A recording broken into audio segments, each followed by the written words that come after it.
Bismillahirrahmanirrahim. Assalamualaikum warahmatullahi wabarakatuh.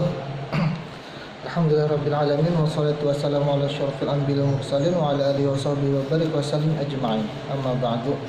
Sebelum kita mulai pembelajaran taklim kita pada kesempatan kali ini,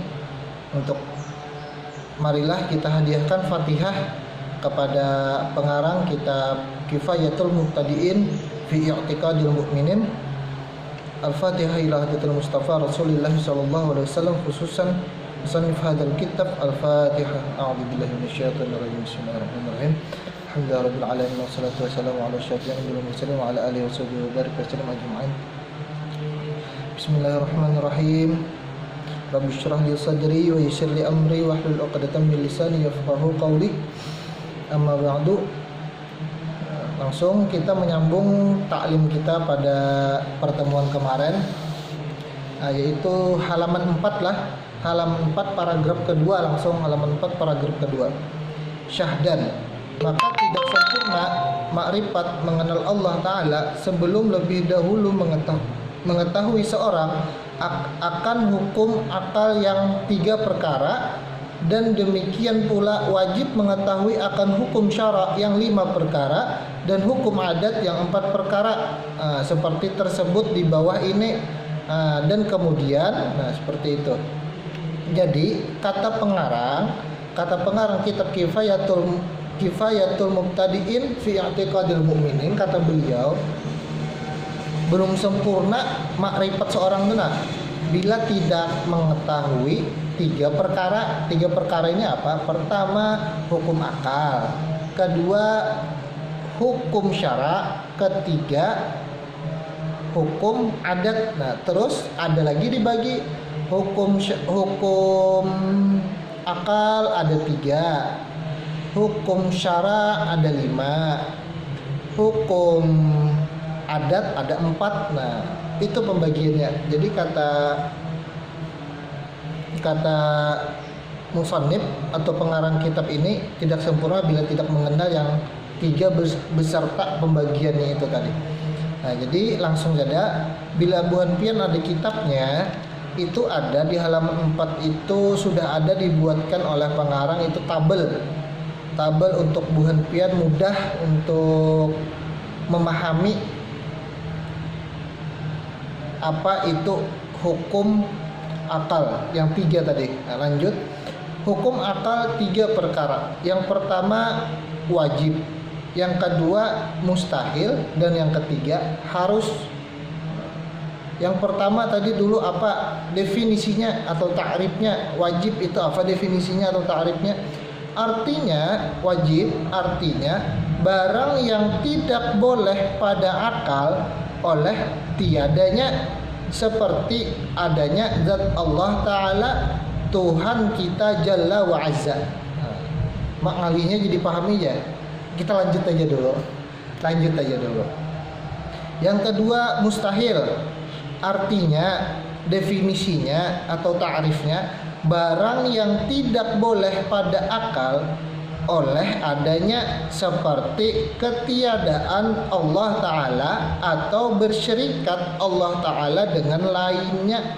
Bersyirikat ini bersekutu. Bila kada tahu bersekutu tuh apa ya? Bekongsian. Nah, jorong banyak bekongsian. Nah, itu bersyirikat lah. Lanjut, yang ketiga harus. Artinya barang yang sah pada akal oleh adanya dan tiadanya, seperti berbuat Allah Ta'ala bagi sekalian mungkin atau meninggalkan dia. Mungkin itu masya Allah, selain Allah, itu yang lebih mudah, itu mungkin kita pahami. Jadi seperti apa tadi? Nah, ini penjelasan sedikit lah. Nah, tadi kan agak sulit untuk dipahami contohnya. Yang pertama tadi wajib. Wajib artinya barang yang tidak boleh pada akal oleh tiadanya.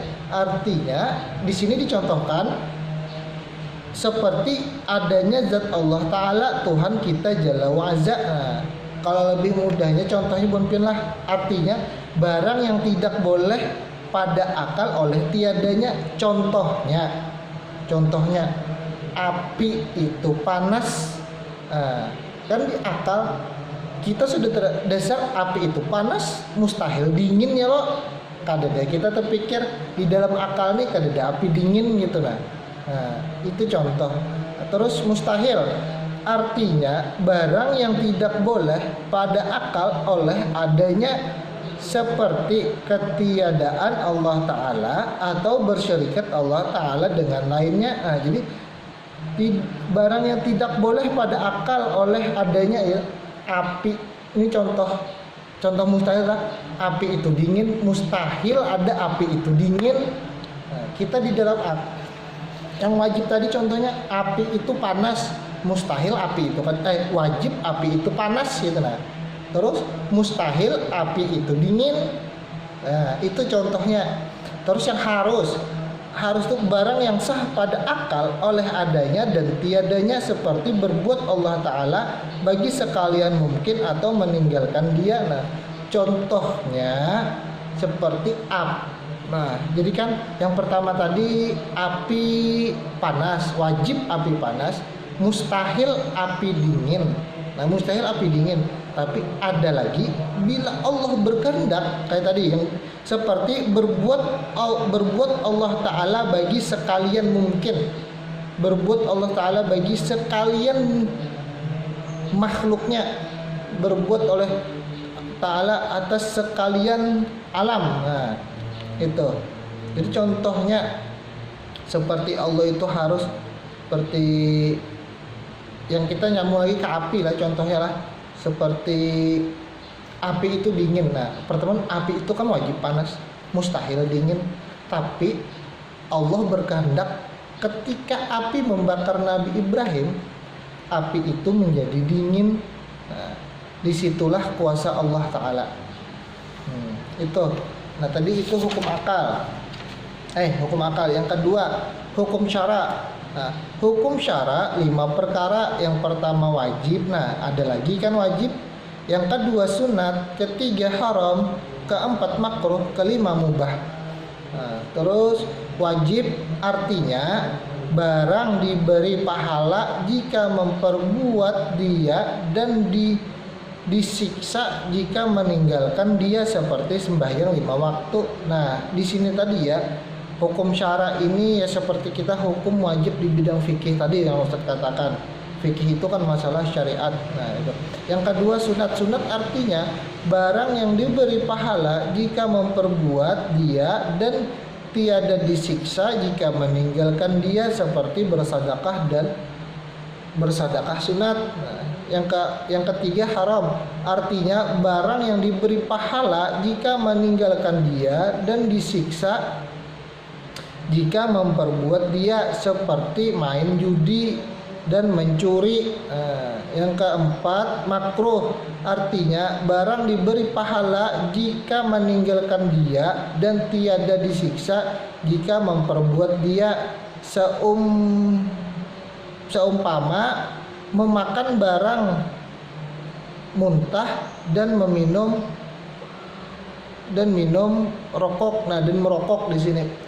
Yang kelima mubah artinya harus, yaitu barang yang tiada diberi pahala jika memperbuat dia dan tiada disiksa atas meninggalkan dia seperti makan dan minum. Nah, di sini maksudnya sama yang kita pelajari juga sebelum-sebelumnya itu supaya lebih mudahnya Bonpian lah mungkin sudah tahu makna wajib itu. Wajib artinya barang yang berpahala jika dikerjakan dan berdosa ditinggalkan. Nah, itu secara singkatnya. Buan Pian sudah lebih, insya Allah Buan Pian sudah tahu lah dan mengerti apa itu wajib, apa itu sunat, apa itu haram, makruh dan mubah. Tapi di sini ada catatan lah bagi Ustadz lah yang makruh. Makruh itu kan bila dikerjakan kada berdosa dan ditinggalkan dapat pahala seperti itu. Itu kan makruh. Bila yang di sini barang yang diberi pahala jika meninggalkan dia dan tidak disiksa jika memperbuat dia seumpama makan barang mentah dan minum rokok. Nah, jadi disinilah catatan Ustadz walaupun kita mengerjakan makruh itu tidak disiksa atau kada dapat dosa, tapi bila terlalu sering tidak bagus. Bila kita terlalu sering mengerjakan hal-hal yang makruh tidak bagus. Nah, dan juga catatan kedua Ustaz, di sini ada yang mubah. Artinya harus, yaitu barang yang tiada diberi pahala jika memperbuat dia dan tiada disiksa atas meninggalkan dia, seperti makan dan minum. Nah, jadi disinilah mubah itu bila dikerjakan tidak berpahala dan ditinggalkan bila ditinggalkan tidak berdosa. Nah, tapi ada kita sambungkan ke hadis Nabi, innamal a'malu binniyat. Semua perbuatan itu tergantung niatnya. Nah, jadi apa-apa yang perbuatan yang mubah, contoh di sini seperti makan dan minum, bila kita niatkan, insya Allah itu akan menjadi perbuatan yang mendapatkan pahala, pindah ke jadi perbuatan sunat. Nah, tapi niatnya juga yang baik. Contoh, sengaja aku makan gasan nyaman belajar, sengaja aku makan supaya nyaman belajar kada mengantuk. Nah, sengaja, contoh lagi misal guring, sengaja aku guring supaya esok bangun sungsung dan masuk tepat waktu pas pelajaran. Nah, seperti itu. Nah, lanjut lagi yang selanjutnya tadi kan ada 3. Yang pertama hukum akad, kedua hukum syara, yang ketiga hukum adat. Nah, di sini hukum adat terbagi 4. Yang pertama, 1, hukum adat meikat ada dengan ada, seperti keadaan adanya kenyang dengan adanya makan. Nah, yang kedua, meikat ada dengan tiada, seperti keadaan adanya dingin dengan ketiadaan selimutnya. Nah, dan yang ketiga, meikat dia dengan ada, seperti keadaan tiada hangus dengan adanya air. Nah, yang keempat, meikat dia dengan tiada, seperti keadaan kenyang dengan ketiadaan makan. Nah, itu hukum adat lah. Mungkin sampai di sini yang bisa Ustadz sampaikan. Ustadz mohon maaf, dan untuk penjelasan nomor yang hukum adat ini kita itu insya Allah ke pertemuan atau taklim yang akan datang. Wabillahi taufiq wal hidayah. Assalamualaikum warahmatullahi wabarakatuh.